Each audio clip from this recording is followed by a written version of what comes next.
is here. Now, broadcasting from the underground command post, deep in the bowels of a hidden bunker, somewhere under the brick and steel of a nondescript building, we've once again made contact with our leader, Mark Levin. Welcome. It is the Mark Levin Show. Ben Ferguson filling in for the great one tonight, who is celebrating Yom Kippur tonight. He'll be back with you mañana, and we've got a lot of news to talk about, including Bob Menendez. Bob Menendez ain't leaving the Senate, folks. Why would you? You've already beaten it once when you've been accused of corruption and bribery and everything else. Why not stay in office and fight again? Now, to be clear, Menendez is a guy that Democrats knew was shady as hell. They knew he was corrupt. They knew he was corrupt last time when there was a hung jury. There have been conversations in Washington, D.C. for decades about Menendez and how corrupt Menendez is. And I say that to compare it to exactly what has happened with Joe Biden, the Biden crime family. People knew how shady Joe Biden was. James Biden, his brother, right, Jimmy, and then his son. Everybody's known about it in Democratic circles for years.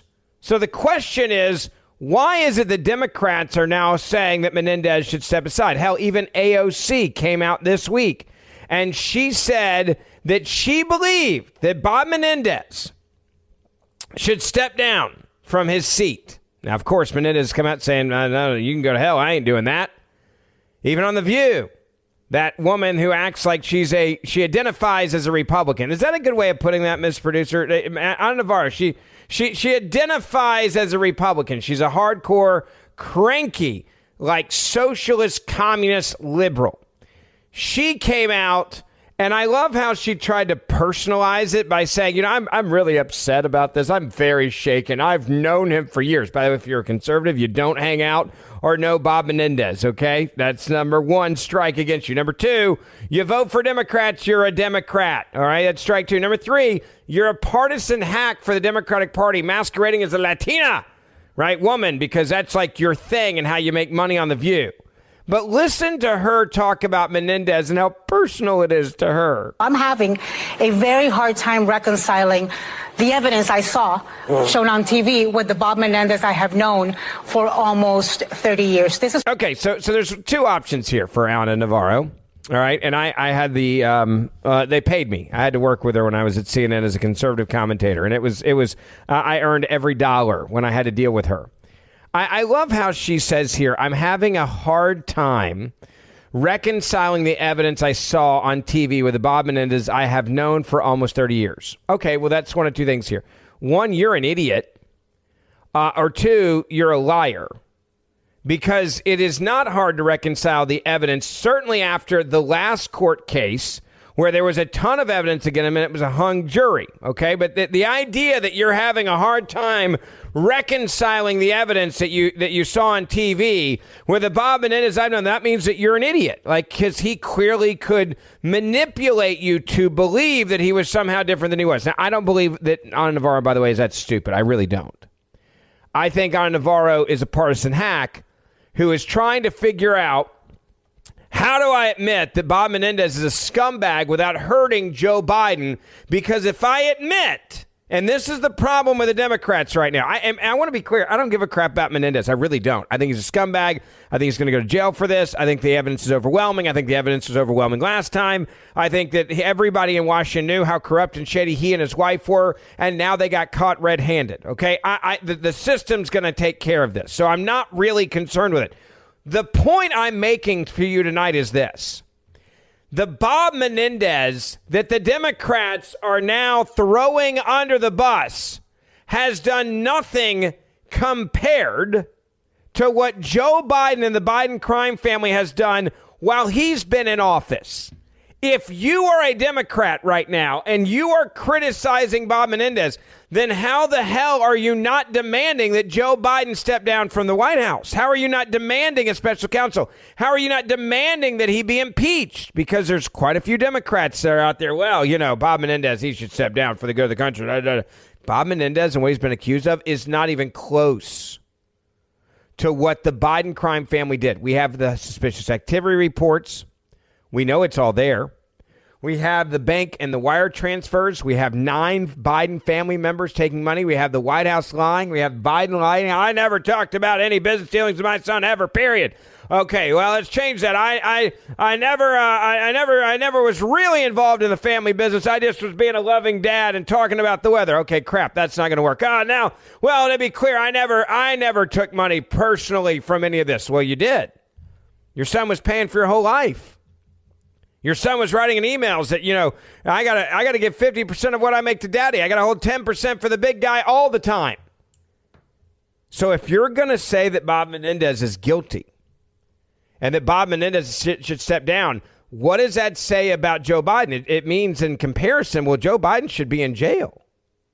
And that's why they're trying to make this emotional. As Ana Navarro's like, I'm having such a hard time reconciling the evidence that I saw on TV of my good friend of 30 years. And then listen to hear what she says. She says it's hard on her. It's personally hard for me. But, when I saw all the evidence, I'm shaken. I'm hoping against hope that there is some sort of logical explanation. But what logical explanation would there be?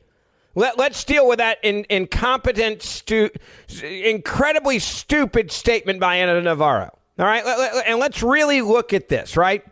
She's hoping against hope that there's some sort of logical explanation for gold bars. What logical explanation would there be for that, you dumb A? Like for just pure cash coming in from a foreign government? What logical explanation would there be for that, you dumb A on The View? Tell me a logical, give me an example. There isn't one, by the way. But this is how much they're willing to cover for Menendez so that they can continue to cover for the Biden crime family. Because this is the worst timing for the Joe Biden crime Inc., right? The mob boss and the Democratic Party. They've got a guy that got caught red-handed with gold bars, cash, and cars. The Bidens got cars. Right? They did.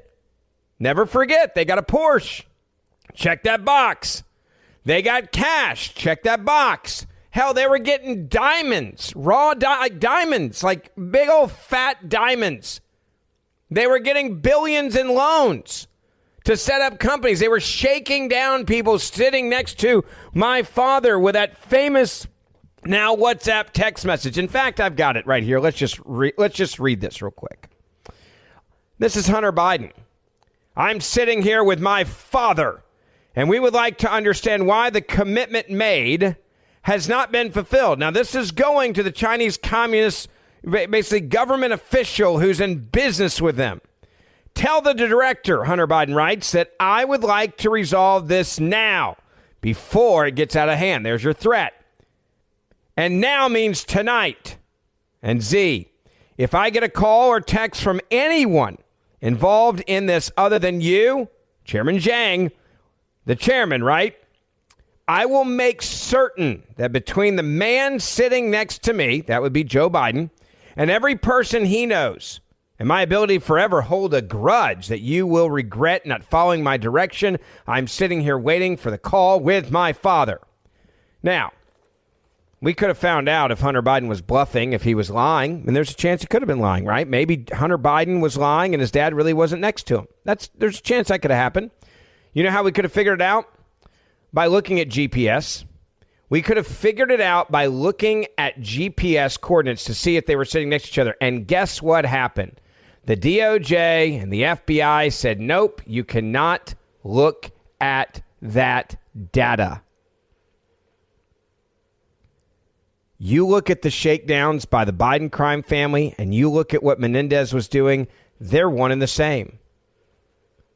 They're one in the same. And so this is why people like Ana Navarro have got to go out on stage on The View and take a stupid pill to try to cover for their incompetency. And I guess she thought, well, as a Latina, right? The liberal woman who's acting like a Republican. I hate frauds, by the way. Just like I'm a conservative. I'm a hardcore conservative.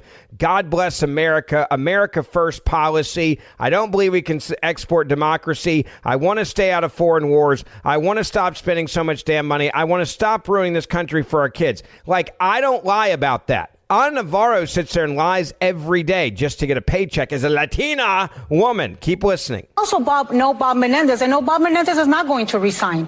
He beat this once. He's thinking, I can fight this. I'm going to fight this.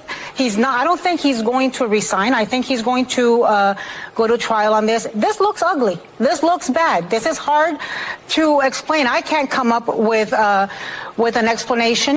But she didn't say he should resign. Did you notice that?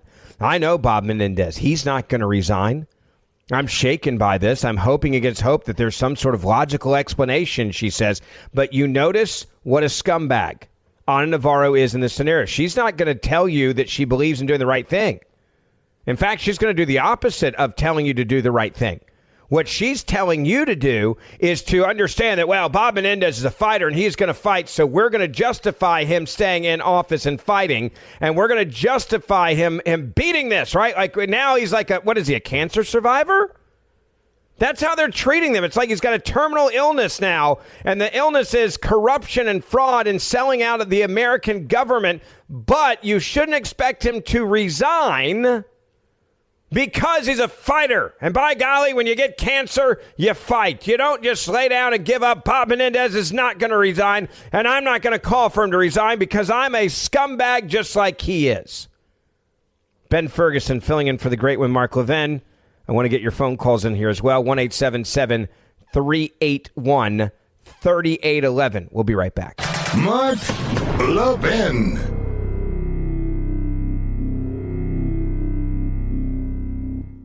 Have you been waiting to buy gold as an investment? Lots of commercials out there, but who can you really trust? I didn't want to make a bad investment, but didn't want to miss the boat either. Sound familiar? Fortunately, I've got great news. If you have an IRA or 401k and want to buy physical gold to diversify your investment, eliminate fear and uncertainty from the process, get the new Gold IRA Company Integrity Checklist. It helps you evaluate and choose the best gold IRA company. To get your free IRA Company Integrity Checklist today, text Levin to 68592. That's Levin to 68592. Now, I trust Augusta Precious Metals and invested myself. Use this checklist to choose the best gold IRA company for yourself and see if you agree. To get your free Gold IRA Company Integrity Checklist today, text Levin to 68592. Again, text Levin to 68592. Text date and message rates may apply. Performance varies. Consult your financial professionals before making investment decisions and get risk disclosures at AugustaPreciousMetals.com.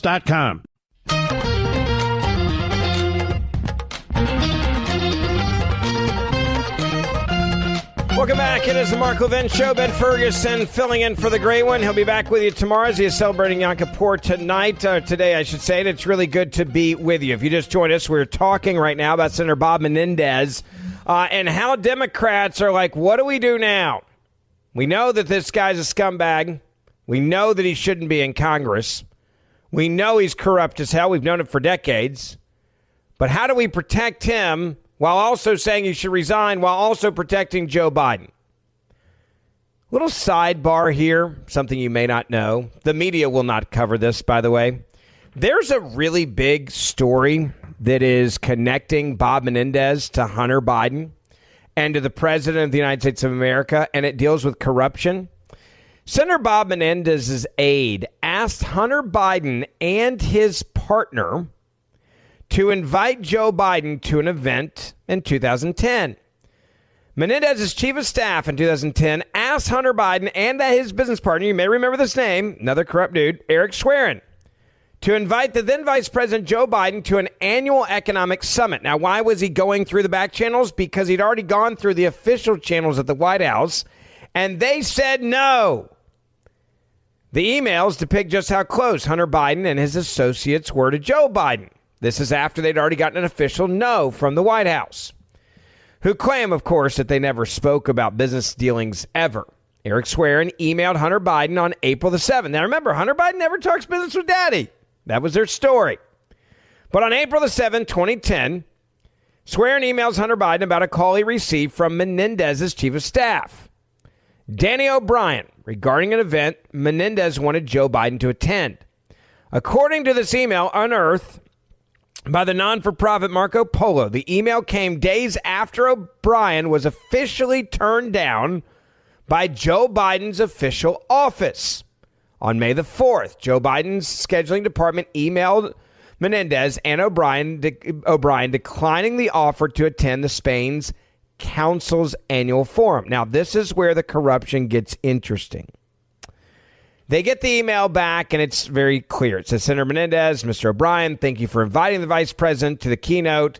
Unfortunately, due to his schedule and the volume of requests that come in, the majority of them we must decline. Sincerely, we regret it. The vice president is unable to come. Thanks for your interest, including the vice president, yada, yada, yada.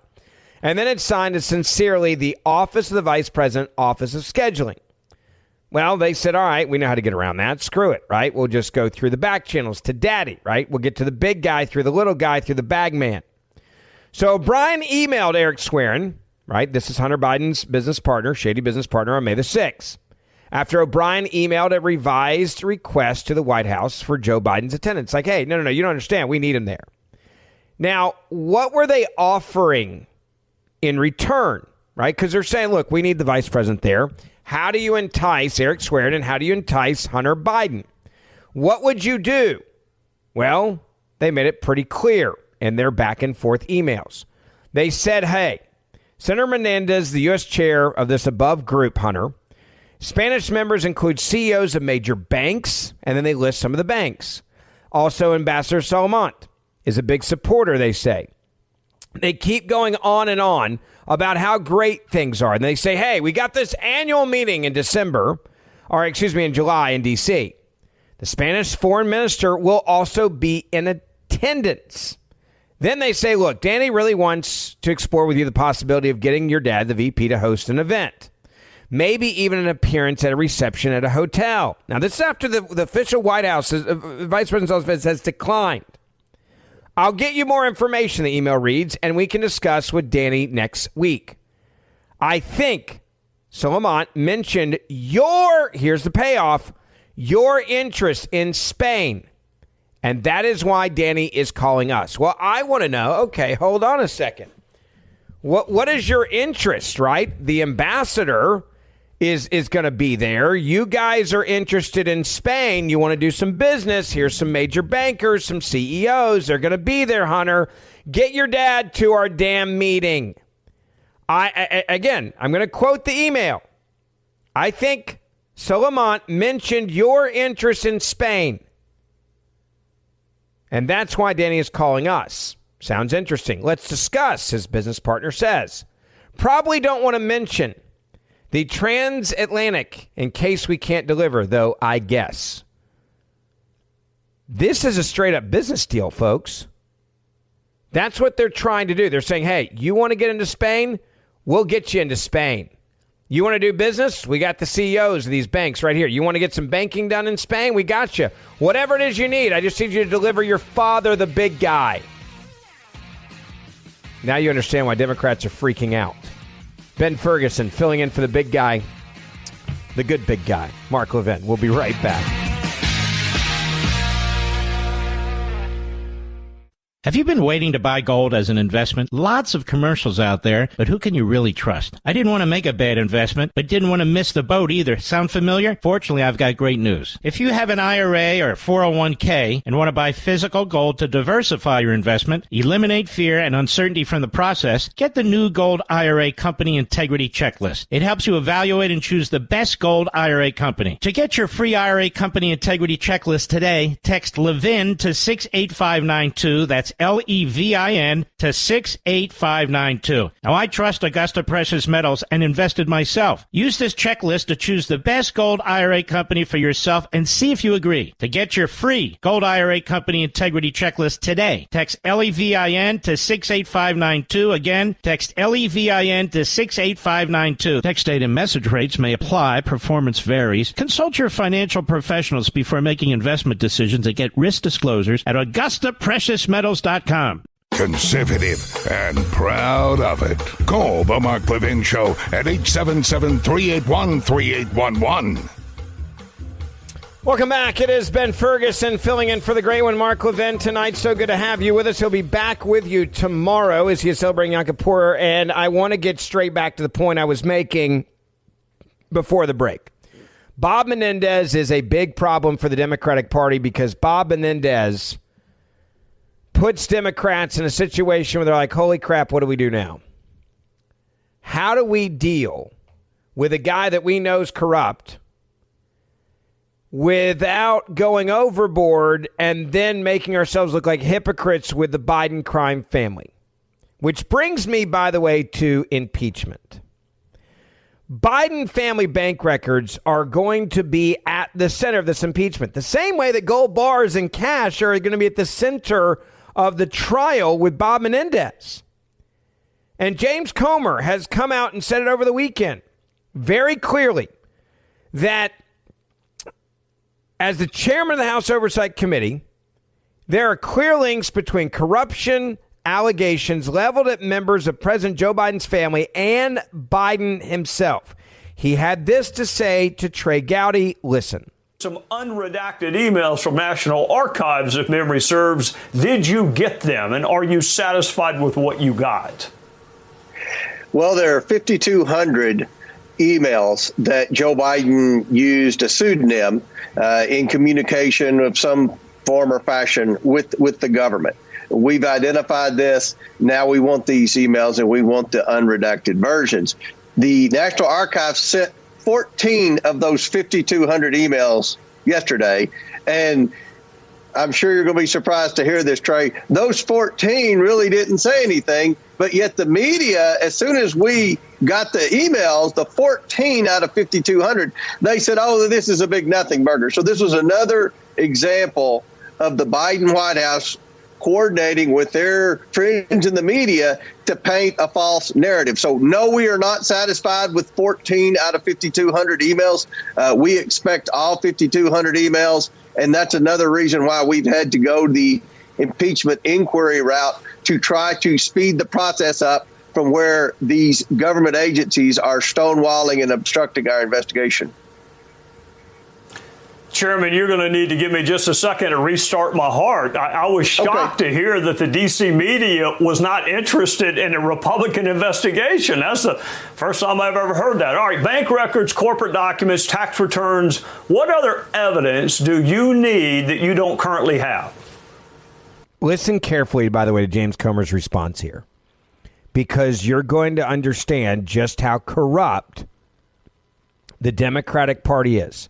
The same Democratic Party that will throw Bob Menendez under the bus for, I would argue, 1/100th of what the Biden crime family has done. Listen to what he says.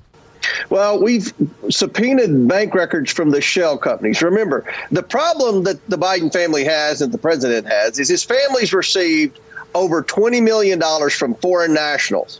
Okay, the Biden family and the White House cannot say one thing this family did to receive the $20 million. That is a big red flag with every American. The polls show that. Well, next, we want to see the personal bank records, because the way the Bidens operated, Trey, is they, with Joe Biden, set up these meetings. They set up phone calls with these foreign nationals who were all bad people needing some type of assistance from the United States government. They were all in trouble. They were being investigated for corruption. They were trying to get sweetheart deals. So once the meetings took place, Joe Biden communicated with all of these people. Then wires started transferring from those countries to the shell companies of the Bidens. Then, according to the banks, the Bidens would then launder the money to from the shell companies to 9 different Biden family members in incremental payments. We want to know what happened with the money once they were received by the Bidens in their personal account. So we've been doing what we said we were going to do all along. We're following the money. We followed the money from countries like Romania and China to the Biden shell companies, to the Bidens individually. Now we're looking at the Bidens' individual personal bank records, and we want to see where they spent that money. And if you look at the laptop tray, there are many instances where people like Eric Sherwin communicated with Hunter Biden saying this bill is due for your dads. Who's going to pay for it? So we want to see if, in fact, Hunter Biden was paying for things of value for Joe Biden. Let's just pause there for a second and compare that to what Bob Menendez is being accused of. They're not even close. It's like Menendez is like, okay, jaywalking, and this guy's like grand larceny over here, the Biden family. Like, we're talking about money laundering. We're talking about selling foreign access to God knows what from the Biden crime family. Now, granted, Menendez was basically saying, hey, I'm going to give you intel, right? He's going to get gold bars for intel. Joe Biden was selling policy decisions. Joe Biden was getting people fired who were investigating corrupt people in Ukraine. Joe Biden was literally selling decisions. Menendez was just giving info. I'm not saying that Menendez isn't a terrible human being and doesn't deserve to go to jail for this. I understand. But how is it that Democrats can come out like Ana Navarro and they're like, well, I'm shaken. I'm hoping against hope that there's some sort of logical explanation here. And she's not the only idiot out there saying this crap. There's a lot of others that are out there saying the same thing. They're like, well, I just don't know what to do with Menendez here. This is just, this is something that is just so hard for me. I'm just not sure. I'm not sure what we're going to do here, right? I'm really torn on what's going to happen. This is going to be so tough. Neither of these cases, to be clear, okay, neither of these cases, anyone should be confused by them. When the U.S. attorney came out and indicted the Foreign Relations Committee chairman, Bob Menendez, for bribery scheme involving Egyptian government, no one should feel sorry for him and no one should be surprised by what he said. Okay, that no one should be surprised. When Damian Williams came out there and said what he said, I promise you, I and the rest of Washington, D.C., were not surprised by this. There wasn't a single person in the Democratic Party that was surprised by this. They all knew it because they all knew he was a scumbag. And they all knew that this is what he did. They all understood that this is what he did. They all understood it. And they're like, well, we just, he deserves to stay in that office there. Right. Menendez just, we can't throw stones at him. He's got a right to, he's innocent until proven guilty. Wish they used that logic against Donald J. Trump, don't you? Don't you wish they had that same logical connection? One other side note here that I just want to bring up so that you know how corrupt all of these people are. Bob Menendez hired Hunter Biden's lawyer for his bribery case. Menendez hired Hunter Biden's lawyer, Abe Lowell, to defend himself against federal bribery charges. So not only are they trading emails about access in 2010, but when they get in trouble, they're like, yeah, hey, who you using for your thing? Oh, great, I'm going to hire him too. Lowell, who represents high-profile individuals engulfed in political scandals, is now representing Menendez. And he also represented him in the prior corruption case in 2015, which ended in a mistrial. His former clients include John Edwards, lobbyist Jack Abramoff, Bill Clinton, and Hunter Biden. Sounds like a pretty cool group of kids to hang out with, right? And Democrats, over and over again, they say the same thing. Well, we've got a problem here with Menendez. Listen to this from CNN. Another congressman coming out and saying, well, we got to talk about, the real problems here with Menendez. Here with me now to weigh in on that, as well as the looming government shutdown, is Congressman Dean Phillips of Minnesota. He's a member of the Bipartisan Problem Solvers Caucus in the House. Thank you, Congressman, for joining me today. Just first on the Menendez news, there's obviously very serious allegations against the Democratic senator. Do you believe that he should resign from the Senate? Well, first of all, everybody's innocent until proven guilty. Thank goodness, still in our country. But I'm appalled. Anybody who pays attention, I don't care your politics, Democrat or Republican, you should be appalled. A member of Congress who appears to have broken the law is someone who I believe should resign. I think George Santos should have resigned already. Sadly, our House ethics process, and I would argue the Senate as well, is not as proficient as it needs to be. So we have to rely on the judicial system. But I'm really disappointed. And I have to say, in comparison to the President of the United States, of which there is no evidence whatsoever he's broken the law and yet is being subject to an impeachment inquiry, there is evidence here. And yes, I'm a Democrat. I love this. Like, okay, so all the suspicious activity reports are not evidence, right? They're going out of their way here to cover themselves. He's saying, oh, Menendez, yeah, he's probably guilty, but he's still innocent until proven guilty. And what Menendez is dealing with is completely different than what Joe Biden's dealing with. You have shakedowns happening before your very eyes. You have emails. They're saying, give me my damn money. You have text messages saying you got till the end of the night to tell me to resolve this or I'm going to come after you. And my dad's sitting next to me. And guess what happened within the next week? They got $5 million.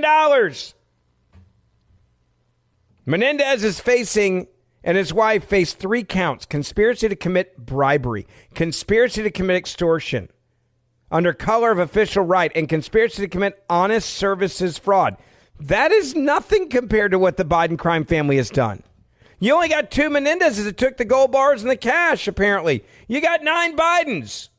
But this idiot congressman, Representative Dean Phillips, Democrat of the Problem Solvers Caucus. To be clear, Menendez is bad. Joe Biden's good. We want to make sure there's no connection between the two. 1-877-381-3811. Your reaction to this. This is a nightmare for the Democrats. 877-381-3811. Ben Ferguson filling in for the great one, Mark Levin. You can keep up with me. Send me your comments on Twitter, Ben Ferguson Show, Instagram, Ben Ferguson Podcast. They have me blocked there. It's hard to find me, so you got to put it in that way, and I'll get your comments as well. We'll be right back. Mark Levin.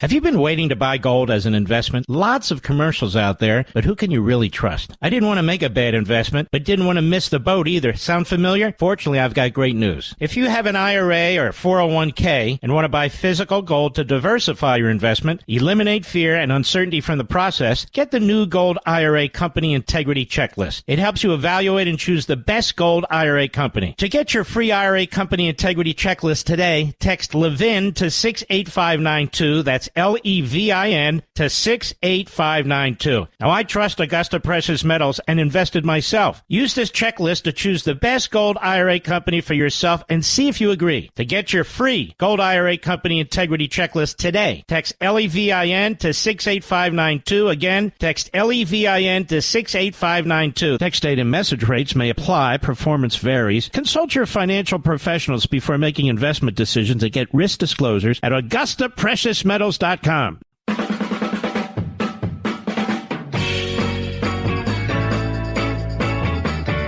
right, welcome back. It is the Mark Levin Show. Ben Ferguson filling in for the great one who's celebrating Yom Kippur. He'll be back with you tomorrow. I do want to get in your phone calls, your reaction to Bob Menendez's indictment. He came out today making it very clear at a press conference that he is not going to waver. He says that he is a innocent man. And look, I don't blame him for this. I'm a realist here, right? If you're Menendez, this is your last hurrah. If I was him, right, I would stay in there. Why would you not stay in there? What the hell else are you going to do? Wait for trial? Might as well try to make some little extra cash while you're there. You're going to need it. And Menendez also, I'm sure the arrogance factor here is massive for him. Because he's thinking he's saying it to the world, I already beat this once before. I'm a Democrat in New Jersey. There's a very good chance I can beat this again with a hung trial. I'm Menendez, for goodness sakes. Listen to what he had to say in Union City, New Jersey. Good morning. Thank you to all of you who are here today, especially the New Jerseyans who have joined me as I address the events of the last few days. On Friday, the Southern District of New York brought charges against me. I understand how deeply concerning this can be. However, the allegations leveled against me are just that, allegations. For anyone who has known me throughout my 50 years of public service, they know I have always fought for what is right. My advocacy has always been grounded in what I learned from growing up as a son of Cuban refugees, especially my mom, my hero, Evangelina Menendez.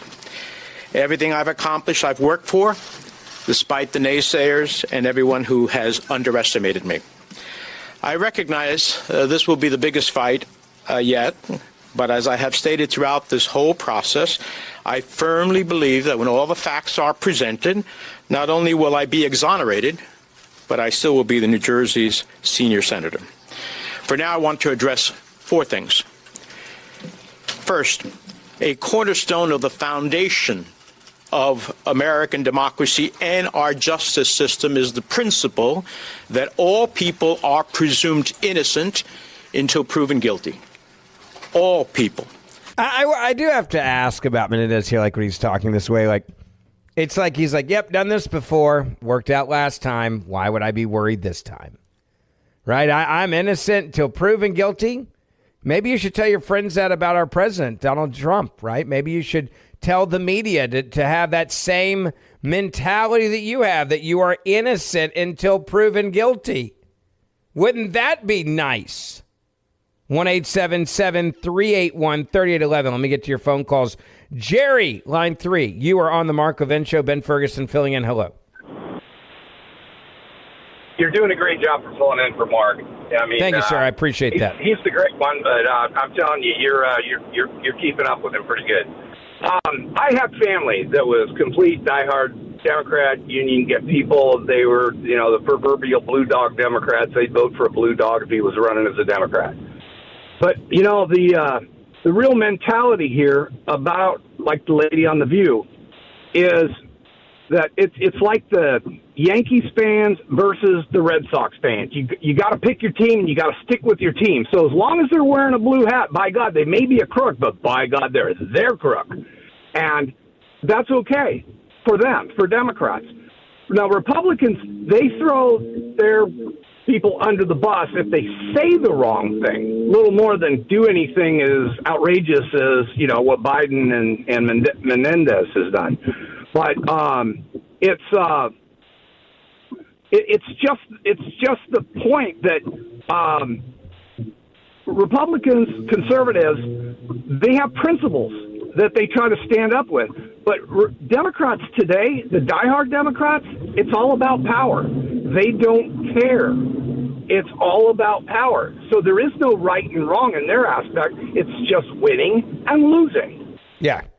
Well, Fetterman is a great example of that. I go back to how tribal we are. Democrats don't care if there's a dead body as long as they have power. They don't care if there's kids being sexually assaulted on an island connected to Epstein as long as they have power.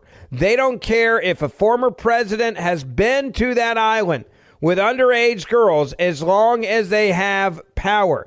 They don't care if you sold secrets to our adversaries as long as they have power. And Fetterman, it is handicap abuse what they're doing to this man. They're making, you can now look like you're from the Addams family on the floor of the Senate. They'll change the rules as long as they have power. It's all about the power. 1-877-381-3811. Ben Ferguson filling in for the great one, Mark Levin. Keep up with me on social media, Twitter, Facebook, Parler, all the Getter, all those places. Ben Ferguson Podcast. And download my podcast. You can keep up with me every day.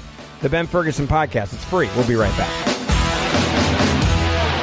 This segment of the podcast is exclusively sponsored by Pure Talk. Pure Talk offers great coverage and can save your family money on your wireless bill every single month. Go to puretalk.com to find the plan that's right for you. Thank you again for listening, and thank you so much for this sponsorship, Pure Talk. He's here. He's here. Now, broadcasting from the underground command post, deep in the bowels of a hidden bunker, somewhere under the brick and steel of a nondescript building, we've once again made contact with our leader, Mark Levin.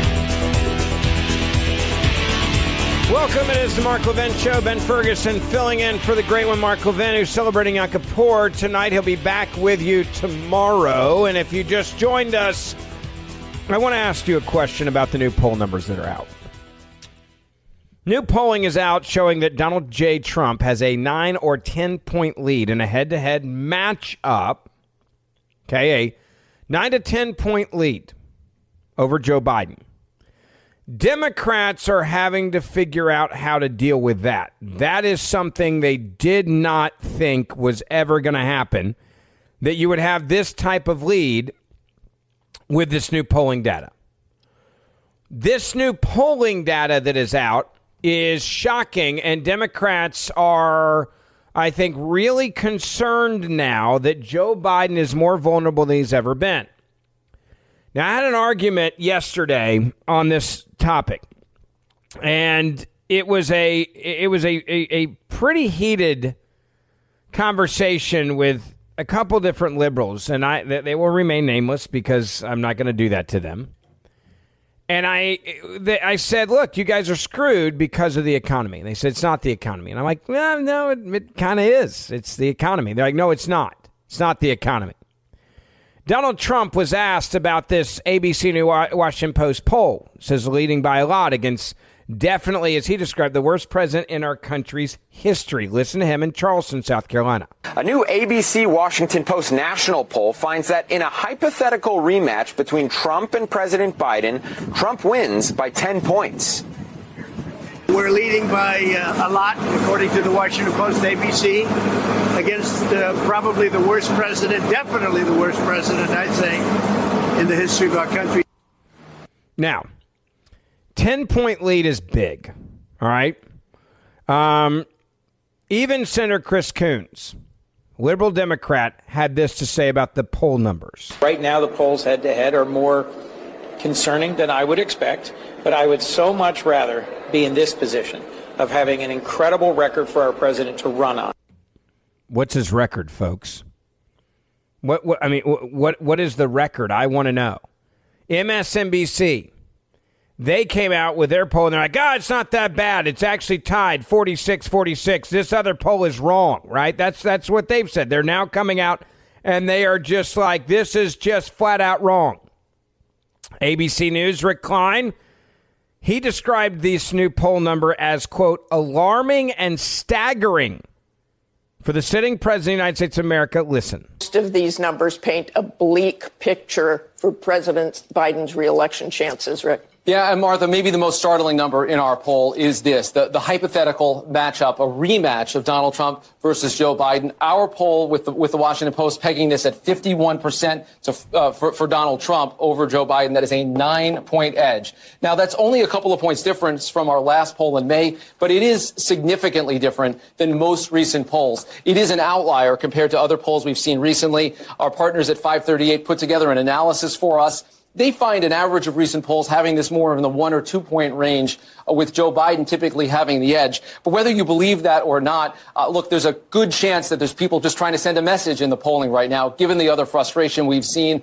We know in this poll there's some quirks, some oddities around the number of black voters and Hispanic voters, the younger voters who seem to be supporting Donald Trump. And get this, because it's pretty hard to believe, but we asked people whether Donald Trump should be constitutionally disqualified from running for office. And among people who said yes, 1 in 5, about 18%, say they'd vote for Trump anyway. So that might just be sending a message that's more anti-Biden than it is pro-Trump. But regardless, the weaknesses that we are seeing for Joe Biden and his approval rating across the board are very real. They are alarming to Democrats, even if no one thinks this is ultimately going to be a 9-point race. 9-point race. Alarming and staggering. Now, my debate with liberals over this was, what is the driving factor here? And let me explain to you why I believe Joe Biden's in such trouble right now. I wish it was the economy, all right? And I do think part of it is the economy's stupid.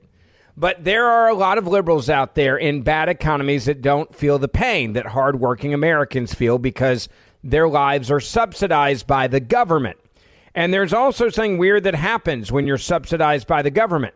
When things are bad, you actually start to get more money. Look at Social Security payments, right? For cost of inflation. They'll give these bumps. It's like, oh, wow, I'm getting more cash.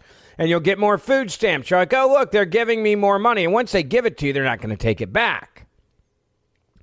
I don't believe this is all about the economy. I think the reason why you see a 9-point difference, and that's outside the what I would refer to the margin of corruption, right? 9 points is enough to deal with a lot of Democrats trying to manipulate and alter the election and steal elections. I want to be clear. Like, I feel good about 9 points, all right? 3 points, 4 points, I don't feel good about it. I think you got to have more than that when you go into that final day, because there's going to be Democrats that are going to try to screw you, lie, cheat, and steal to do whatever they have to win this election. So let me make that clear, all right? Now, second point here I want to make. I actually think the reason why this poll number jumped so big in such a massive way, it actually, in my opinion, comes down to the border. I think the border crisis and the way that we're talking now about the border crisis is what this is really all about. The border is changing people's minds. And the White House and this border and the way that they're having to talk about it and try to defend the indefensible is a problem. You know, you look at it, for example, Hochul or whatever, however the hell you say her name, the New York governor, right? This is the woman that said, send me everybody you want. Just what Hochul, there we go. Hochul, whatever the hell her name is. Hochul is a chick that was just a couple years ago saying, send me everybody, right? Bring them all to me. I love when you send me all of these illegal immigrants. We will house them and we will take care of them. What is she saying now? On CNN, saying, if you want to leave your country, that's fine, but don't come to my city. Don't come to my state. Get the hell out of here. It certainly will, because about 41% of the people in our shelters today are from Venezuela. They are literally from around the world. West Africa, South and Central America. They're coming from all over, but we have to let the word out that when you come to New York, we're not going to have more hotel rooms. We don't have capacity. So we have to also message properly that we're at our limit. If you're going to leave your country, go somewhere else. But the smarter thing is to apply for asylum before you leave your country, and then you'll have a different experience when you arrive. I love this, right? Like, we're at our limit. New York's at their limit. They're at their capacity. What? Because they got 100,000 people there that they didn't want? We're at our limit. Don't come here. You leave your country. Don't come to New York. And this is as we're watching on TV, and this is why these poll numbers are changing.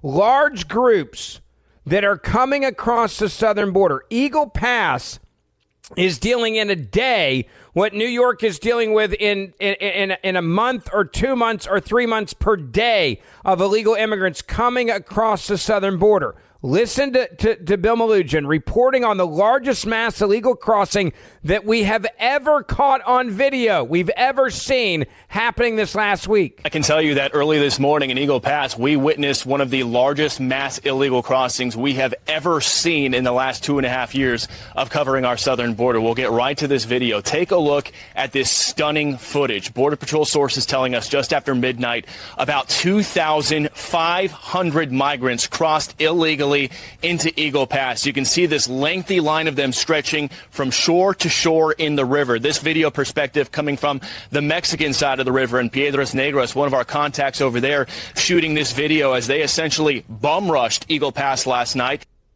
Bum rushed. That's what's changing people's minds here. I wish it was the economy, but it wasn't. The economy's been bad, and inflation has been bad, and White House won't answer basic questions on the border either. They won't answer the questions. Listen to this question from Peter Doocy at the White House press briefing. So what do you call it here at the White House when 10,000 people illegally cross the border in a single day? So what do you call it, Peter, when GOP puts forth a wait, no, you can't. Green? I'm answering. Okay, we're going to move You're on. answering No, the question? Okay. no, we're moving on. Green, moving. please. In the back. Go ahead. You said you were stopping the flow at the border. No. I tried to answer, Peter. I tried to answer the question. You stopped me. Let's go. I tried to answer the question. You stopped me. What? I mean, the fact that she gets paid a government salary. So let's try the question again, right? Day 2. Let's see if they'll answer it this time. What do you call it when 10,000 people illegally cross the border in a single day? So here's what I will say. And you heard me say this a couple times, and I'll say it again because it is the facts. On day one, the first day of this president's administration, he put forth a comprehensive immigration reform that we believe that was desperately needed for this country. Right? As we know, and you've heard us say this many times before, we are dealing with a broken system. And no action was taken from Congress. And so what the president was able to do, he imposed consequences for those who do not have the legal basis to remain. And he has removed more than 250,000 individuals. This administration has done so since May 12th. And so we've taken action. The president has secured. He also secured record funding. And let's not forget, this record funding that the president fought for over the last year or so was opposed by the House Republicans. This is something that they opposed and didn't want to see.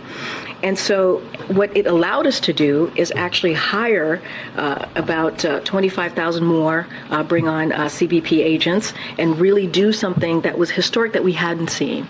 And so a broken system. It's been broken for the past couple of decades. The last administration certainly gutted the immigration system for 4 years. That's what they did.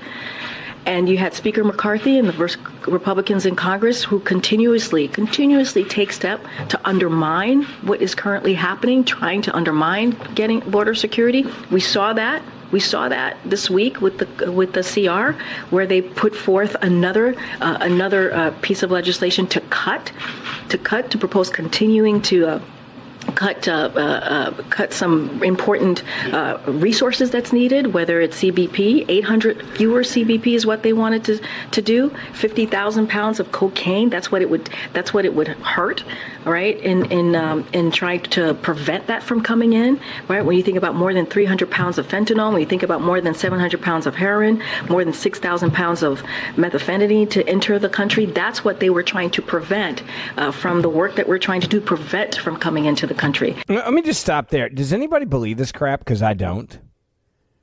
The border is total anarchy. It's a wide open border. And I truly believe that this is why Joe Biden right now is in a deficit, the way that he is in a deficit. I truly believe that Donald J. Trump is in the driver's seat right now in this new poll because of the border issue. It was the border issue, by the way, building the wall that catapulted him to the presidency. Without him saying, I'm going to build the wall, I don't believe he would have become president. That's when people are like, oh, okay, now that's something I can get behind, right? That was a moment that clicked with the American voter where it's like, oh, all right, now you're talking about law and order. You're talking about actually making sure that we are protecting and defending this country. And this type of anarchy and this type of lawlessness that is happening right now in this country, I believe that's what's driving these polls. I wish it was the economy, and the economy is part of it, yes. But nothing compared to people in New York and other places that are having to deal with this type of total anarchy at our southern border. Now, my question for you is this. What is the number one issue in this election for you and why? I really want to know. 877-381-3811. Ben Ferguson filling in for the great one. We'll be right back. Mark Levin.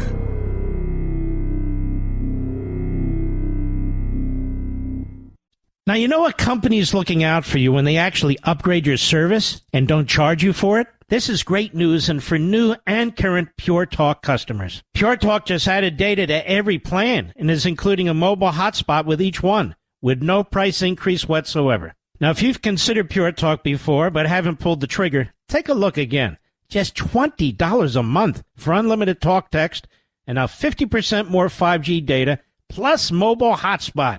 Just $20 a month, folks. This is why I love Pure Talk, that also happens to be veteran-owned and only hires the best customer service team right here in America. Most families are saving almost $1,000 a year while enjoying the most dependable 5G network in America. Dial pound 250 and say Mark Levin to make the switch to Pure Talk, and you'll save an additional 50% off your first month. Again, dial pound 250, say Mark Levin, and make the switch to my cell phone company, Pure Talk, today. Welcome back. It is the Mark Levin Show. Ben Ferguson filling in for the great one who's celebrating Yom Kippur tonight. He'll be back with you tomorrow. I want to get into your phone calls, your reaction to what we now know about these poll numbers. We know that there's been a quick shift and a significant shift. 9-point, 10-point lead is what we're looking at right now in a head-to-head matchup for Donald Trump. That is outside the election interference margin, as I would describe it. These are great numbers. I believe it's the border issue that has actually changed these numbers more than anything, and people watching thousands of people come across the border on live TV, hour after hour. I think that is having more of an impact of like, what are we doing in this country? We're losing our country to, and people understand no one else is doing this. Like, this is absurd. No other country is allowing this to happen. This is absurd. No one says that you can do this. It's absurd. And another country wouldn't allow this to happen that's sane. Even insane countries don't allow this to happen. But here we are, allowing this country to be flooded with millions of illegal immigrants. And Mayor Adams, as he described it, and I think this is making people wake up because, look, there's a lot of Democrats. Okay, there's a lot of liberals who are out there and they look at Mayor Adams and they're like, whoa, that's a woke New York mayor right there who is coming out saying, I don't know how to deal with this issue. I'm not sure what to do with this issue. Here is Mayor Adams warning the city of New York, we're doomed if we don't deal with the migrant crisis. We're getting no support on this national crisis, and we're receiving no support. And let me tell you something, New Yorkers. Never in my life have I had a problem that I did not see an ending to. I don't see an ending to this. I don't see an ending to this. This issue will destroy New York City. Destroy New York City. We're getting 10,000 migrants a month. One time we were just getting Venezuela. By the way, I like this. I actually love this. We're getting 10,000 a month. That's what Eagle Pass is getting in like a 48-hour period. And Mayor Adams is saying he's going to ruin New York. I'm not saying he's wrong. But if you think 10,000 a month is bad, go down to Eagle Pass and look at 4,000 coming across the border in 10 hours. He says, by the way, at the beginning, and I agree with him, I'll quote Mayor Adams, this is a national crisis. He's right. It is a national crisis. 1-877-381-3811. Your phone calls and reaction to this coming up. Ben Ferguson filling in for the great one. Grab my podcast, the Ben Ferguson Podcast, during the break. More coming up. Now, you know what company's looking out for you when they actually upgrade your service and don't charge you for it? This is great news, and for new and current Pure Talk customers. Pure Talk just added data to every plan and is including a mobile hotspot with each one, with no price increase whatsoever. Now, if you've considered Pure Talk before but haven't pulled the trigger, take a look again. Just $20 a month for unlimited talk text and now 50% more 5G data plus mobile hotspot. Just $20 a month, folks. This is why I love Pure Talk, that also happens to be veteran-owned and only hires the best customer service team right here in America. Most families are saving almost $1,000 a year while enjoying the most dependable 5G network in America. Dial pound 250 and say Mark Levin to make the switch to Pure Talk, and you'll save an additional 50% off your first month. Again, dial pound 250, say Mark Levin, and make the switch to my cell phone company, Pure Talk, today. Yes, it's true that Mark Levin is the fastest growing radio show in America. The Mark Levin Show is on at 877-381-3811. All right, welcome back. It is the Mark Levin Show. Ben Ferguson filling in for the great one who's celebrating Yom Kippur tonight, and he will be back with you tomorrow. In the meantime, what is the number one issue for you in this election? I didn't say anything about a candidate. What's the issue? Is it the economy, or is it something different like border security? In a head-to-head matchup, now it looks like Donald Trump has a 9 to 10 point lead and that's pretty significant, over Joe Biden. Why? I actually believe it's probably because of the border issue. Let's go to your phone calls. 1-800-474-9732. 1-800-4... All right, no, wait. Sorry, I got the wrong number. That's my show. 877. Producer's laughing at me in there. 877-381-3811. Let's get to your phone calls. Go to Anthony. Welcome. You are on the Mark Levin Show. Ben Ferguson filling in. Hi. My name's Anthony, and actually I'm from Memphis. So I listen my hometown. I love it, Anthony. Evening. Good to talk to you. The comment that I had to make was Biden is indeed a crook. He should be removed from office. He should actually go to jail. He has hurt the economy. He's crushed the southern border. But on the other hand, from a kind of election tactics, I think that keeping Biden-Harris ticket on board is the best bet for the Republicans. If Biden and Harris go away, they may actually put someone else in who can now say, I'm going to fix the border. I'm going to do all these things to reverse some of the Biden policies just to get elected over Trump. And then they're a Democrat and they're going to lie and, just continue. That's my comment. Yeah, it's interesting that you mentioned that because there's going to be a debate between Gavin Newsom, I think it was, and DeSantis I saw today that's going to happen on TV. And I don't like that because I don't want to see what you just described. Like, I don't want to deal with it. And I don't want to have this idea. Look, Democrats believe that Donald Trump's the easiest person to beat in a general election. All right, they've gone all in on that idea that Donald Trump is the easiest candidate to beat. And so they want him to be indicted, and they want him to be tied up in court, and they think that he's going to, say things that will turn voters off to him. I've said this to many people around the Trump campaign. If Donald Trump can just stay focused and just talk about the issues, I believe he can win this thing. But if he takes every baited question from reporters where they try to get him to relitigate the past or the last election, right? Was the election rigged, fraud? You go backwards and you relitigate that. He'll lose. And they're going to try to do that. Donald Trump has to stay disciplined. And if Donald Trump can just go back to the basics of talking about the here and now and not take the bait and let the past be the past and talk about the future and talk about what he did so well in the past, that's fine. You talk about compare and contrast what your life looks like now compared to what it looked like back then. What your 401k is now compared to what it was back then. What the price of a gallon of gas or milk or bread or eggs or eating out look like. Talk about how you could get a home at 3% interest rate compared to 21-year high interest rates right now on top of inflation. Right? It's all compare and contrast. But if he can stay disciplined and just not go down that road of relitigating the last election, that's what Democrats are betting on. They're betting on he'll turn people off saying, I am the president, I was the president, this election was stolen from me. And I'm not arguing whether he's right or wrong. I'm saying it turns off voters. If he can just talk about now, the here and now, it's going to be game on.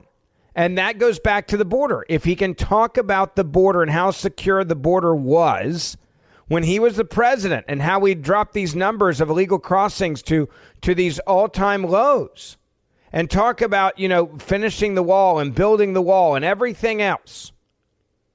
You go back to that and you talk about those issues. I believe Donald Trump can win re-election. Now, Democrats are hoping that he will not stay disciplined and he'll screw it up. At the same time, I agree with you, Anthony. I want to make sure that we have a candidate that's the easiest to beat. I believe that's Joe Biden. I can't imagine Joe Biden getting through a debate with Donald Trump right now. I just can't. I cannot imagine it.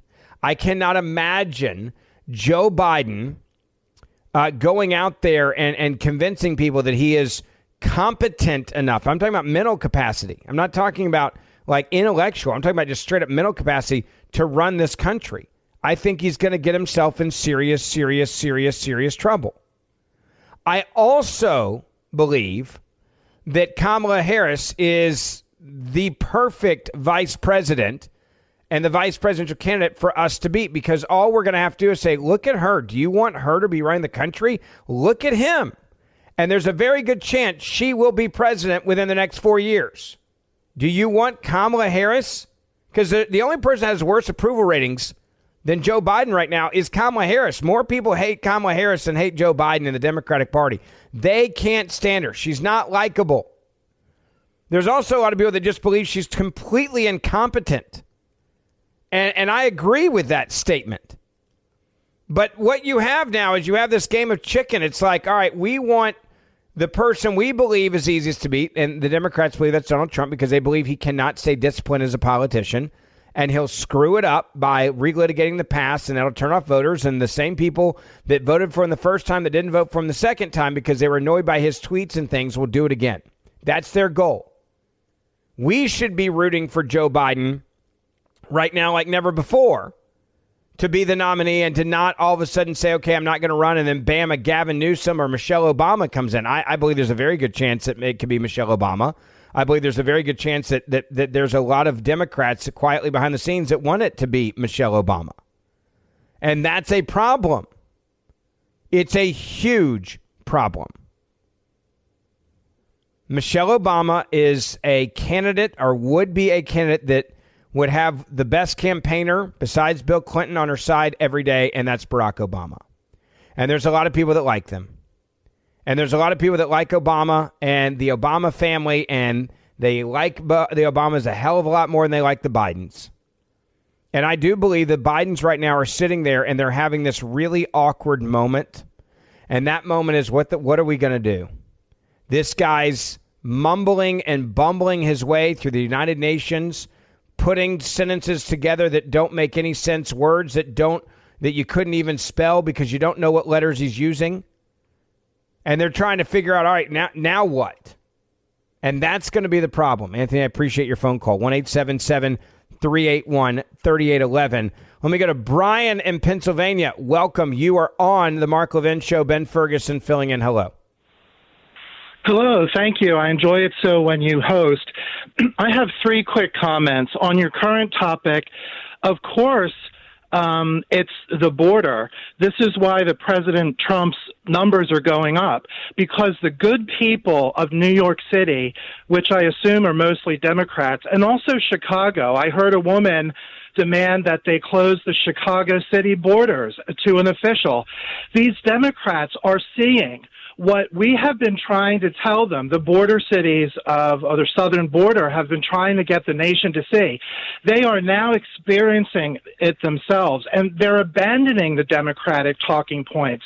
The independents are being swayed to President Trump. And by the way, his demeanor has been very good lately, so I think he's on the right track. As far as Menendez, I don't think there's any, mystery that he is a crook, but I think that he will be exonerated like he was the first time he was charged. And suddenly we're supposed to think that the prosecutors in the Southern District of New York are after justice. It's laughable. The reason is to turn our attention away from President Biden and his son Hunter Biden and the crime family. And America needs to hear the message that a sea captain once gave to his wireless operators under this Biden administration. We are Titanic sinking, and people are waking up. And I think President Trump will be seated back in the White House, and it's going to be because of the Democrats in these cities who are experiencing the horrific failure of this Biden administration, and now the officials are even touting the Republican talking points. And I'm sad for the people of the inner cities, but I'm also thankful to them for waking up and helping America see that we're sinking. Yeah. Well, and look, you got to look at the president. I'll give you an example of today. President sitting there at the White House today, a reporter yells a question to him. It says, "What's your message to the car companies before you go to Detroit?" Biden, very confused. His response, I'm going to tell you what it was so you can hear it, okay? Because you're going to have to listen carefully, so I want you to know what he says. He responds, this is not a joke, stay under the speed limit. Listen carefully. Are you concerned about your polling, sir? What is the message to car companies before you go to Detroit? Stay under the speed limit. Stay under the speed limit? What's your message to car companies before you go to Detroit to deal with the UAW? Stay under the speed limit. That is what your president of the United States of America said with world leaders standing beside him. Stay under the speed limit. That's what we've got for you. And everybody around him is like, what the hell are you talking about? Stay under the speed limit? But this is the same guy that just, he sits there and he's like, he doesn't know what to do. He was sitting there with Anthony Blinken on stage, what was this, earlier today. And he said this about, again, listen carefully to his words. Thank you very much. And I think I'm now turning this over to the Cook Islands. I'm going to turn it to you. Thank you, sir. Mr. Prime Minister, the floor is yours. I think I'm turning over the Cook Islands here. This is your president of the United States of America. I'm gonna hand it over the Cook Islands here. That's the Cook Islands. He didn't know what he's doing. I'm not even making fun of him anymore. This is the idiot in chief. This is Joe Biden, the idiot in chief, which is why ABC News came out and said that Americans are overwhelmingly saying they're not feeling good about the economy and the border. Americans overwhelmingly say they are not feeling good about the economy and that the president is to blame. Just 30% approve of his performance on the economy, a career low, largely dragged down by pocketbook issues for families, like food prices that have risen 4.3% since last year. Our poll showing more than 9 in 10 Americans rating them negatively. Voters across the country telling ABC News they are frustrated. Costs a lot more to buy a loaf of bread these days. We're all trying to survive. We can't even work 2 jobs at this point and try to make it. I don't think that anybody is really paying attention to the working man. I don't think anybody's really paying attention to the working man. You want to know how to lose a country? You keep doing what they're doing right now.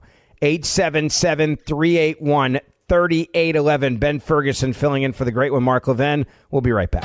Mark Levin.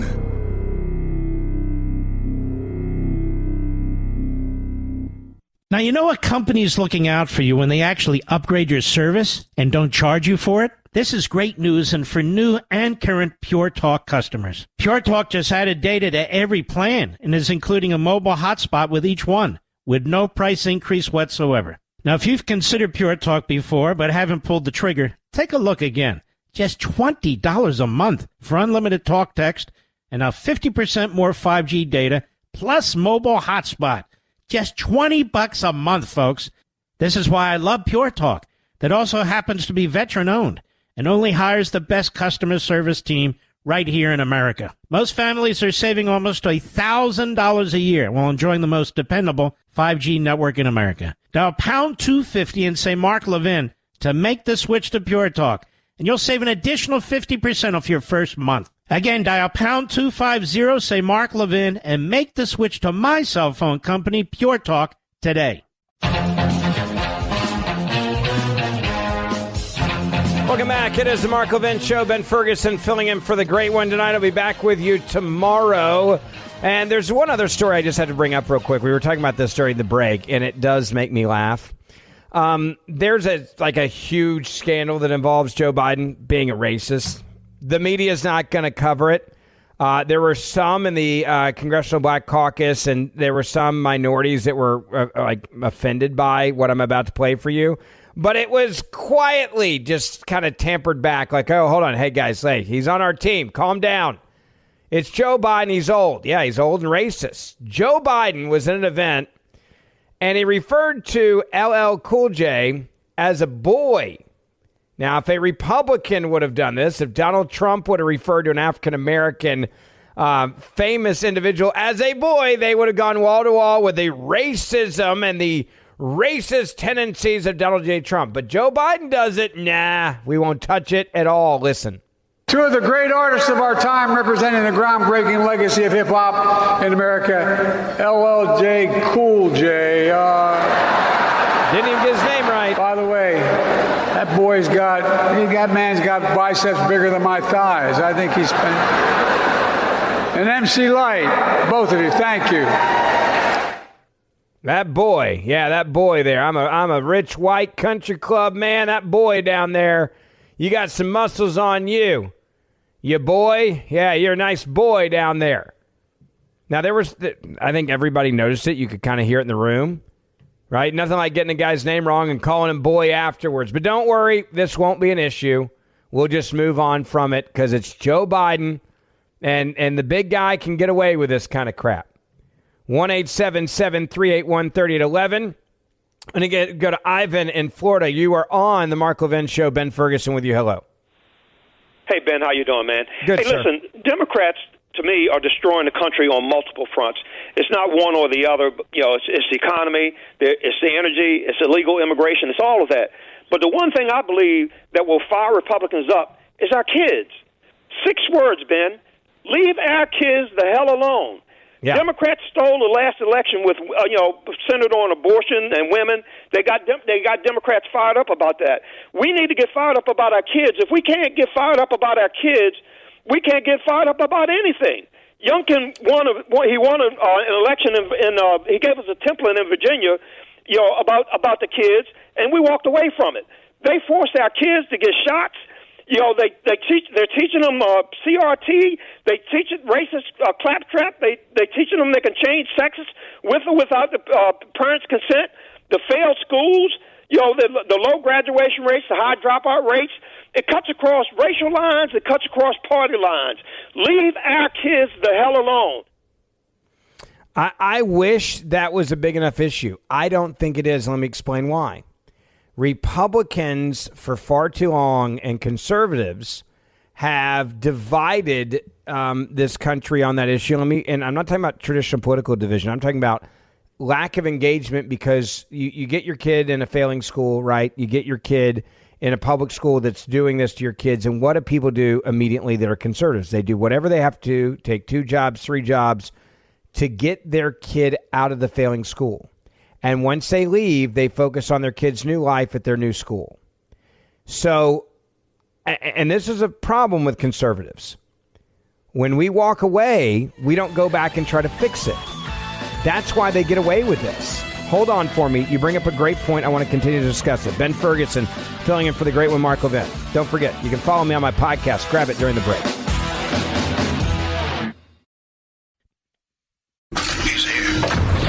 He's here. Now, broadcasting from the underground command post, deep in the bowels of a hidden bunker, somewhere under the brick and steel of a nondescript building, we've once again made contact with our leader, Mark Levin. Hour 3, Ben Ferguson filling in for the great one, Mark Levin, who's celebrating Yom Kippur. He will be back with you mañana. If you just joined us tonight, we are talking about new poll numbers that are out, and one very interesting aspect of poll numbers right now deal with minority voters in America. Now, the last election, African Americans went for Joe Biden. Why? They love government aid and government handouts, and Joe Biden said, I'm going to give you more COVID cash, COVID money. It was pandering 101. This was because at that point, we'd shut down the entire economy because of COVID. What did it look like before that? We had a president by the name of Donald Trump who had the lowest unemployment rate in history that had been reached for minorities, for African Americans, for Asian Americans, for Hispanic Americans. Life was looking really good for minorities in this country. He said, I don't want to give you handouts. I want to give you a hand up, and I want you to have a career. I want you to be successful. I want you to own small businesses. I want to get the government out of your life. I want you to be able to succeed on your own. I want you to not be living in poverty. I want you to be a individual that is successful living the American dream. Now, that resonated with minority voters until COVID hit. And once COVID hit, then it became all about the free money, right? The free cash.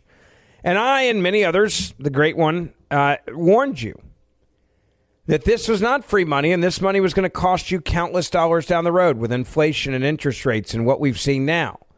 I think there's a lot of Americans, if you said, hey, if you could go back to, $1.89 gas and you could lower the price of food, would you give back that $600? Hell yeah. Wasn't worth it. But at the time, that's what Biden and his friends were doing. They were buying votes. Well, there's something interesting that's happening right now in the minority community.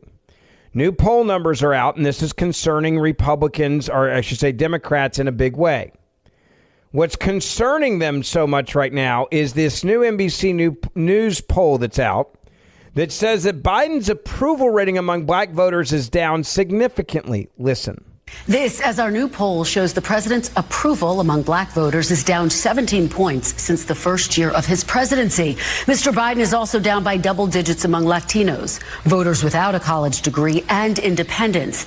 And as we mentioned, 59% of Democratic primary voters tell us they want to see a challenger to President Biden. 59% of Democratic voters say they want a challenger to Joe Biden. He's down 17 points with African Americans. Now, this also is an issue of enthusiasm, and I want you to understand what enthusiasm means just so I can get through the political BS for you. Traditionally, when the party that is in power, there is less enthusiasm from that group of voters because you have the power, and there's more enthusiasm for the underdog who's fighting to get you out of office, okay? So you can go back in history of polling and you can see that. But right now, there is a significant separation. Usually there's a slight separation, right? The party that's in power, there's more contentment. You think you're fine. You're not as worried. And the party that's lost power, there's more enthusiasm because you want to win back the White House or the House or the Senate. But the numbers are usually pretty close, 3 to 4 percentage points. That's changing this time. Republican voters are significantly more enthusiastic about the 2024 election than Democrats. Not just a little bit, which would be normal, significantly more. Listen to this data from, again, NBC News with this new poll. There's also this. We found an enthusiasm gap between the two parties. We asked folks on a scale of 1 to 10, how enthusiastic are you about the presidential election? And you can see Republican to Democrat, there is a gap right there. Where's the lag for Democrats? We found a couple places. Non-white voters, you can see significantly less enthusiastic than white voters. And then how about this age gap? The youngest group of voters who Democrats have been trying to get excited and motivated, nearly 50 point gap there. So really an uphill battle to try to make sure voters don't stay home if you're Democrats. Yeah, and she's exactly right. We also have another part of this poll, and that is the disapproval rating of Joe Biden. This is concerning Democrats as well. Listen. There's just this simple question of job approval. Barely 40% approve of Joe Biden's performance. And we have to note 56%. That's the highest disapproval rating for President Biden since he took office. That's significant. Yeah, so let's take a look at what's driving that too here. In one big area, no surprise, it is the economy. Look at this contrast. This is April of 21, months after Biden took office. Nearly half the country was satisfied with where the economy was then. Now, barely 1 in 4 Americans satisfied with the economy. Just 28% of Americans say they are satisfied right now with the economy and where it is. Now, let's go back to minority voters real quick, okay? The poll numbers say, and this is among minorities, right, black voters, it's down 17 points since the first year of his presidency. That is significant. Then there's other data that's come out. Jim Clyburn is the guest on Meet the Press, and he's asked about, hey, just 31% of Americans have a favorable view of Kamala Harris. That's even lower than Joe Biden. And what does he say the reason is for that? Racism. I know that you're saying you don't look at the polls too much, but our poll does show her favorability is actually lower than President Biden and even than former President Trump. Why do you think she's not resonating more with voters? What do you think the issue is? Because when you compare the first woman of color and first woman to be vice president of the United States and compare that to all of the history before, you will get that. I think that during this campaign, she will demonstrate, as she did in that hall last night, that she knows exactly what she's doing. She has the capacity and the capability to be president of the United States if called upon to do so. I know that you're... I mean, I love this, right? It's because she's a woman, Jim Clyburn. You don't like Kamala Harris, you're a racist. It's because she's a woman of color and the first woman to be vice president. And so that's the reason why people don't like her, because she's black. You're a racist, so you better support her because she's black. I don't think that's going to bring people around. I may be wrong, but I don't think yelling that if you don't like Kamala Harris, you're a racist is going to bring a bunch of voters over and go, oh, yep, you're right. Jim Clyburn said it. Spot on, right?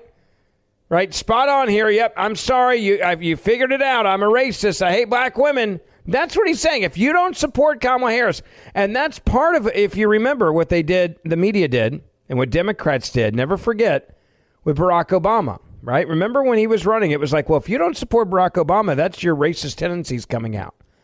You couldn't disagree with him because of policies.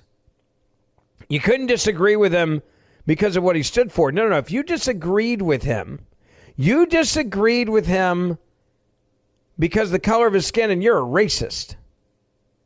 And they shame people into voting for Barack Obama because people are like, well, I'm not a racist. I'll prove it. Here, I'll vote for that guy.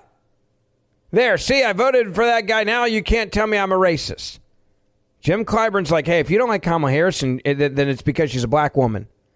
So you hate women, and you're a racist. That's what you are. You are a racist. 1-877-381-3811. 1-877-381-3811. Let me go to Paul. Welcome. You are on the Mark Levin Show. Ben Ferguson filling in for the great one. Hi. Ben, Paul, how are you? Awesome, man. It's great to hear you and great to be on your show. I'm doing great tonight. Hey, a couple of points, really, and you've touched upon a lot of this. The fact that they want to impeach Joe Biden, I think that's a great idea because there's plenty of evidence for it. Clearly, there's plenty of evidence. Anybody says there's not, I don't know, they're blind or what their problem is. But I think you got to keep them in office. I don't think they should get them out of office because if they got them out of office, look who the replacement is. The idiot that you were just talking about. She's an absolute moron. Yeah. I mean, to have her as president, I think between the two of them, and that's the reason why there's been real talk in Democratic circles about replacing her. And I mean, whether you like it or not, she is a huge drag on the ticket. She is, and she's terrible. I mean, she's as bad as making speeches as he is. You hear that speech that she made, about time. Well, there's something about time. Well, we have time, and what in the world are you talking about? She's as bumbling as he is. Yeah, I don't. Hold on now. Come on, let's be realistic here. She's not the smartest chick you've ever seen in politics, but she's not as dumb as Joe Biden is right now. All right, let's dial back the crazy. Joe Biden's on a different scale right now with not being able to put together coherent sentences. But this idea, as Clyburn says, that, hey, this is a guy that 31% of Americans have a favorable view of Kamala Harris, even lower than Biden. It's because she's, quote, a woman of color and first woman to be vice president. So she'd be just fine as the president. Look, if you're at the White House tonight, you're concerned over this. In a way that would make many of you very, very, I mean, you got to be sitting around going, we need a vice president that brings something to the table because there's no way that you can vote for Joe Biden in this election and not think, hey, there's a real chance that his running mate, okay, there's a real chance that his running mate is going to end up being the president of the United States of America. And I also say this. I know why Kamala Harris was picked. It's because she looked at Joe Biden on stage and called him a racist. This is the same guy, by the way, just called an African-American LL Cool J a boy this week, right? So it's real. Like, the racism is real. And they basically like, all right, crap, we gotta go with this, right? Like, this is what we're going to have to do. We're going to have to find a black woman, get Kamala Harris on here so she'll shut up about the race baiting. All right, that's what we'll do. We'll get him to shut up on the race baiting, and that'll be it. Well, that'll fix it, right? We'll shut up on the race bait issues, and that'll fix all this, and we'll be fine. I'm going to say it now. I'm going to say it again. This is a point that Kamala Harris dropped out. She was one of the first to drop out. Never, ever, ever, ever forget that. In that primary, the Democratic primary. And she race baited to get her job as the vice president. And now they're wanting to dump her because they're sick of her because she brings nothing to the table. I don't blame Joe Biden's team for wanting to dump her. She's a liability. She's not an asset. And it's pretty damn clear that she's a huge liability and not an asset to the team. Right? She is a liability. I'll say it again. She is a liability, plain and simple. And 3811 877 381 3811. Ben Ferguson filling in for the great one. We'll be right back. Mark Levin.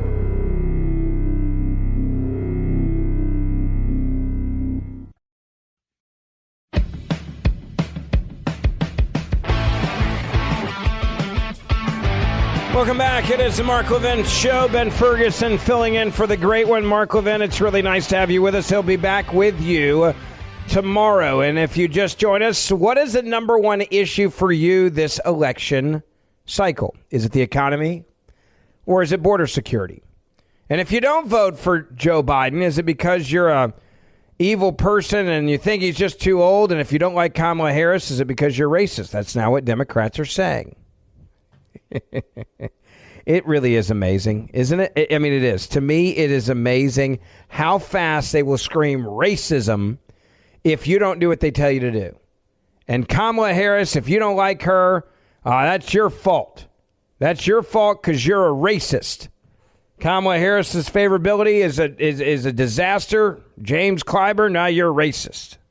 I know that you're saying you don't look at the polls too much, but our poll does show her favorability is actually lower than President Biden and even than former President Trump. Why do you think she's not resonating more with voters? What do you think the issue is? Because when you compare the first woman of color and first woman to be vice president of the United States and compare that to all of the history before, you will get that.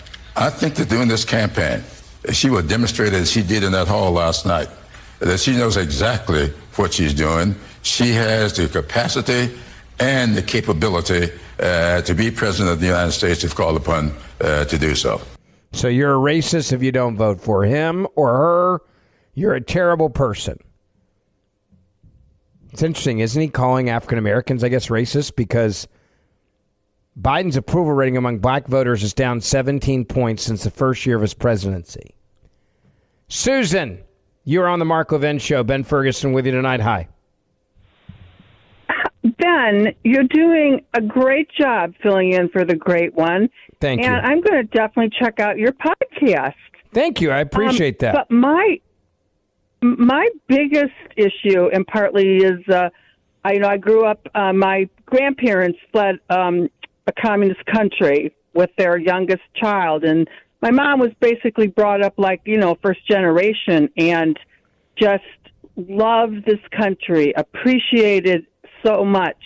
And now when we see the stranglehold that the communists, especially the Chinese Communist Party, has made at so many levels in our country, that is my biggest thing. And Donald Trump handled them beautifully. He handled 90% of things beautifully.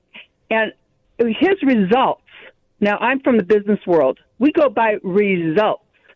And he had, he kept his friends close and his enemies closer and was able to put them, at bay and better, and to weaken them so that we can let the good Chinese people become free and not have American companies.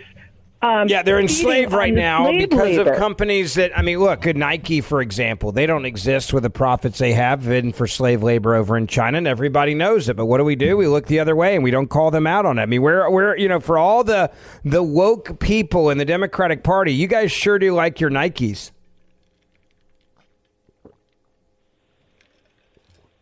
They're Nikes.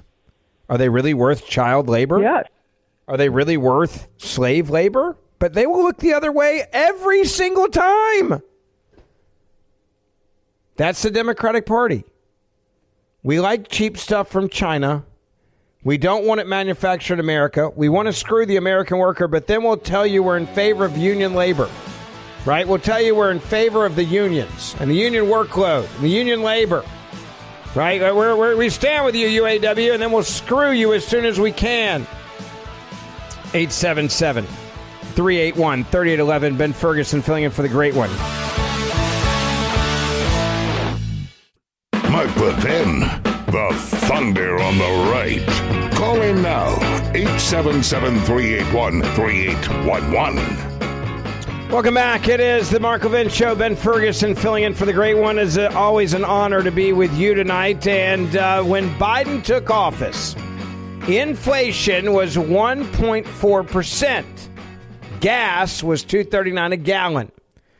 Today, inflation is more than doubled at 3.7%, and gas is now at $3.84 a gallon.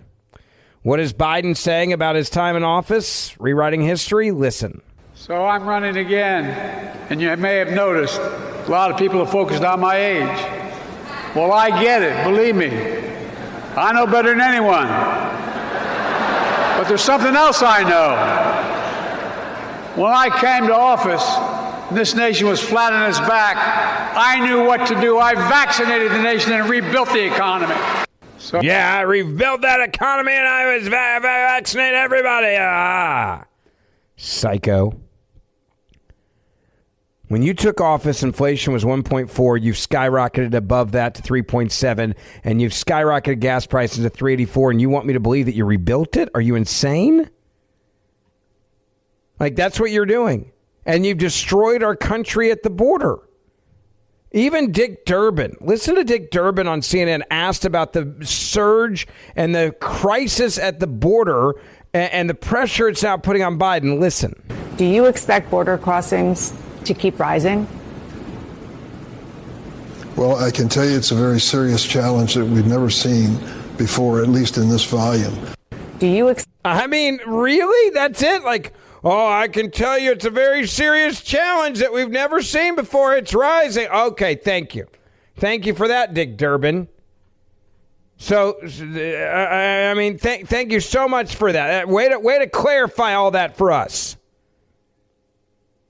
ABC News, I have to give them some credit, and I never give them credit unless they deserve it, and they deserve it on this one. They ran their report this weekend and told the truth for once about how bad the economy is. As Joe Biden's out there telling you, I rebuilt the American economy and I vaccinated everybody. Americans overwhelmingly say they are not feeling good about the economy and that the president is to blame. Just 30% approve of his performance on the economy, a career low, largely dragged down by pocketbook issues for families, like food prices that have risen 4.3% since last year. Our poll showing more than 9 in 10 Americans rating them negatively. Voters across the country telling ABC News they are frustrated. Costs a lot more to buy a loaf of bread these days. We're all trying to survive. We can't even work 2 jobs at this point and try to make it. I don't think that anybody is really paying attention to the working man. That's Joe Biden's economy. I rebuilt it, by golly. I did. I rebuilt the whole damn thing. And I vaccinated all of you. Every single one of you I've vaccinated. That's my legacy. I'm glad he's talking about it, by the way, because it will remind people this is not a guy you want to vote for. If this is what he's going to do, right? If this is what you want to do. But hey, at least we got a president that's coherent, and his age doesn't matter. 21 minutes ago at the White House, this is what our president sounded like. folks have the audacity to say I cut funding for, I heard something I wanted on the internet. I cut funding for HBCUs. That's the furthest thing from the truth, but then again, a lot on the internet. There you go. There's your Biden mumbling moment. Folks have the audacity to say I cut funding for, I heard something on one of the internet. I guess we have several internets now because he heard on one of the internets. I'm quoting exactly, by the way.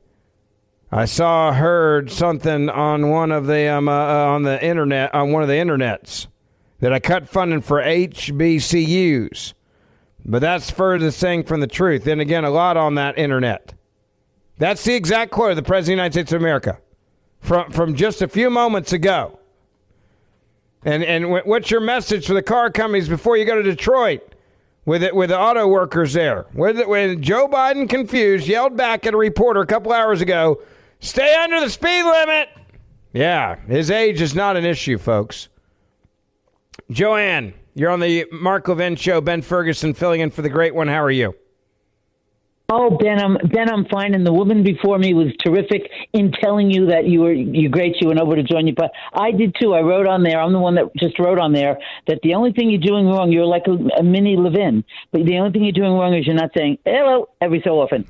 I'll work on that. I got to get approval for copyright reasons there. Oh, you're right. It's hysterical. I mean, my friends, we laugh about it all the time. I got everybody hooked on Mark. Anyway, so now, listen, I just want to say a couple of quick things because you're running out of time. And you're also like Mark in that you don't let us in enough. We need to get in. You need a few more of us in there so we could talk a little bit. I'm taking notes, Coach. I'm taking notes. All right, I'm ready. Go. All right, go. As the great one would say, go. I'm on your page, so you'll be hearing from me. Okay, thank you. Listen, real quick, we really have to get over these mumbling, bumbling bags of, I'm going to call them jelly beans, just to be nice, and including Kamala behind him. Because you know what? All I know is right now, this is my main point tonight, if I say nothing else, we are the laughing stock of the world, and please, make no mistake about that. I mean, please, really, with him. And the only other thing is, I would love to have been a fly on the wall last week when Xi Jinping and Putin had a private meeting. I don't know who heard about it or who didn't, but I saw it. I read it, I heard it, I saw it. And you know what? I would love to have been a fly on that wall because they are laughing their rear ends off. They're laughing their rear ends off right now at us. There's one thing I will say about, you mentioned a moment ago about should we be laughing? I am worried right now about national security more than I've been in probably 10 years because of the number of people that are coming across the border right now that have ties to terrorism. We're catching people on the terrorist watch list now on a regular basis. All right, so understand that's happening. I fear that we're going to have a terrorist attack in the not too distant future, and we're going to find out for damn sure right afterwards that they came across the open southern border. And anyone, by the way, that says to me, Ben, that's absurd. No, you can't say that. That's ridiculous.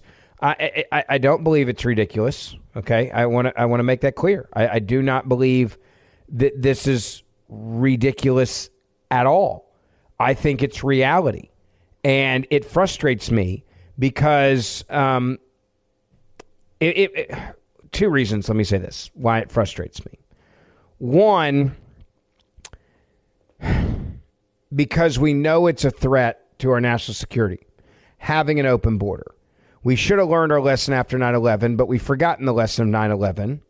We have an administration that makes deals with terrorists like we just did with Iran, sending them back. What was it, $6 billion for 5 people paying ransom and sending back God knows who of the Iranians wanted back? We pay ransom now for Americans. This does not make us safer.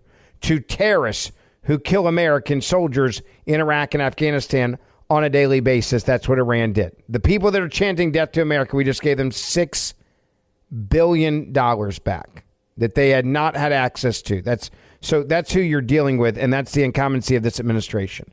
But we should know that an open border allows, okay, an open border allows for terrorists to exploit this country's vulnerabilities. And that, to me, should be an issue. I firmly believe that. I believe that we really, really, really, really should have a conversation about not just the number of illegal immigrants coming across the border, okay? We're talking about, for goodness sakes, our national security with terrorists. With terrorists, folks, with terrorists. What the hell is wrong with these people? 1-800 or 1-877-381-3811. Let me go to Larry in Augusta, Georgia. I'm just jealous every time I hear Augusta as a golfer. That just makes my day, Larry. I hope you played it. If you haven't, you got to sneak on there. Take your chances. How are you, sir? I've been watching, but never actually played the course. A local talk show guy named Austin Rhodes, he gets to play it every year. But anyway, I was going to reiterate people not talking about our national debt. And right now they're debating the budget, okay, and Larry, I got a bad connection with you. Hold on. I'm going to try to come back to you, okay? Let me go to David in New Jersey. You're on the Mark Levin Show. Ben Ferguson with you. Hello. Thank you for taking my call. As someone who's been voting since 1995 for Republicans and someone who enlisted because of September 11th, I need for every American citizen who's listening to let the Republican Party leadership know, whether it's McConnell or the guy living in the one-bedroom suite with Frank Lutz. Scalise is taking chemo, so he's busy. The Republican Party leadership, including Mittens Romney's niece, are not doing a finger to help our republic. They have got to do something to control the southern border. And by the way, saying they want to cut the spending so the check can bounce less, as a former Navy sailor, I take it the utmost ridiculous nature that the Republican Party leadership is serious about anything. Are they even going to cut funding for NPR? Kevin McCarthy, will you cut funding for NPR, you little spineless coward? Thank you for taking my call. God bless America. Thank you, David. Good to talk to you. 1-877-381-3811. 1-877-381-3811. Ben Ferguson filling in for the great one. Don't forget, grab my podcast. I love to keep up with you guys during the week. You can download the Ben Ferguson podcast, and we'll stay in touch that way. More coming up. Mark Levin.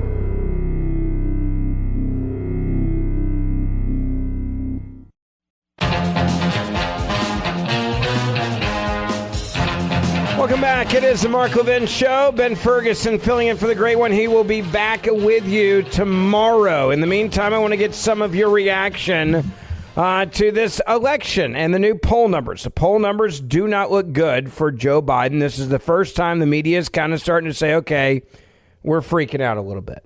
We're freaking out at the idea that we might lose this thing. The poll numbers that they keep worrying about are poll numbers that now show in a head-to-head matchup that Joe Biden is down by 9 or 10 points. Now, that can change. I want to be clear. We're over a year away. But this number for him is the lowest of his presidency, with a unemployment rate that is starting to move in the wrong direction for him, and inflation numbers that are through the roof, gas prices that are extremely high again, and interest rates at a 21-year high. 1-877-381-3811. Andrea in Pennsylvania, you're on the Mark Levin Show. Ben Ferguson with you. Hi. Hi, Mr. Ferguson. How are you? I'm doing well, ma'am. How are you? I'm fine. I'm a first-time caller, and I just stumbled over your radio station. And all I hear is division, division, division. The Democrats or the Republicans, both of them are no better. The Democrats make mistakes and Republicans make mistakes. Mitch McConnell is no better than Joe Biden with their health problems. There should be an age limit when it comes to who runs in Congress and who sits on the Supreme Court. Yes, we have a border problem. So hold on one second. Let's go back to the age thing real quick. You're saying that you believe Joe Biden's too old to be president. So what is the age then that you think is the cutoff if you could be king for a day?